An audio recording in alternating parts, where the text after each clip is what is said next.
a serious romantic standpoint. Yeah.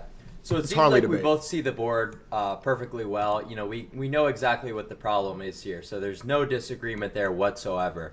It's simply the hypergamy of the society, but it's literally just what can be done about this because we're both very logical people.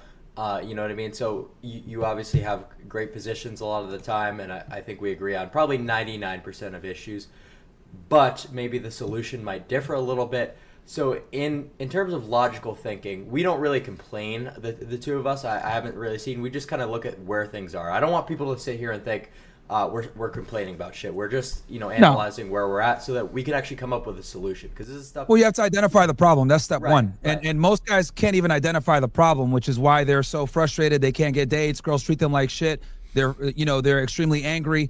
I think a big reason why so many guys get frustrated with women is because they don't understand. Once you understand how women really think and how they behave, you can't really be mad at them for what they'll never be to you, which is what a lot of guys want, is an idealistic lover. Women are not idealistic lovers. They're opportunistic lovers. Yeah, we're back. What guy can give me the best lifestyle, security, status, good looking, etc.? So once guys wake up and realize that women are not idealistic lovers like we are, it makes everything else easier to deal with, understand, and honestly, you're able to navigate the marketplace from a more educated perspective versus being angry at women all the time. Right. No, of course. So, we both see this well.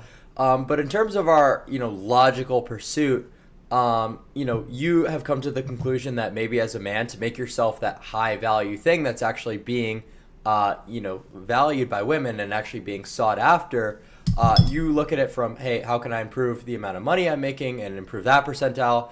How can I get more status? This is the solution. This is how I fix myself. So I'm actually, the prize in the hypergamous society. Whereas I'm simply saying it's more realistic for most people to overcome the disparity in terms of looks maxing rather than the first option. And, the thing that I want to, of note that I want to say is a lot of people who have really made it as social media or, political, whatever ways that people have, ascribed their status or acquired their status rather. Why do I look like the whitest person between the three of this right here? Like, dude, I get called the brown communist all the time. Dude, I really need to get a tan. I'm the white guy between.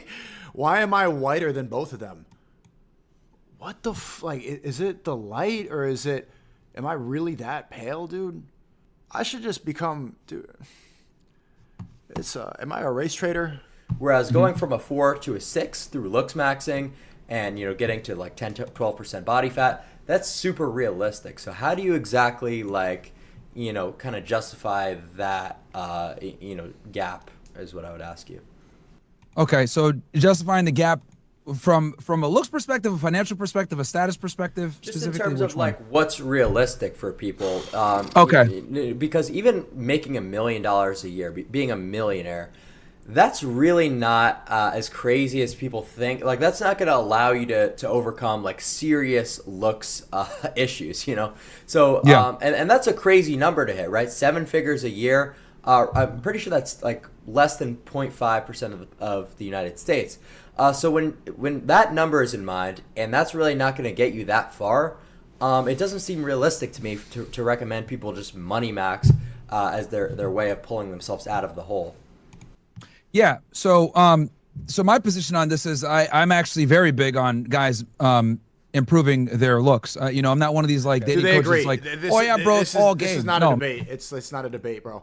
It's this is the problem with the red pill shit too, is everyone disagrees about what it even means. What does that mean? The truth? Okay, then the truth obviously never dies, but it's just this is not really a debate.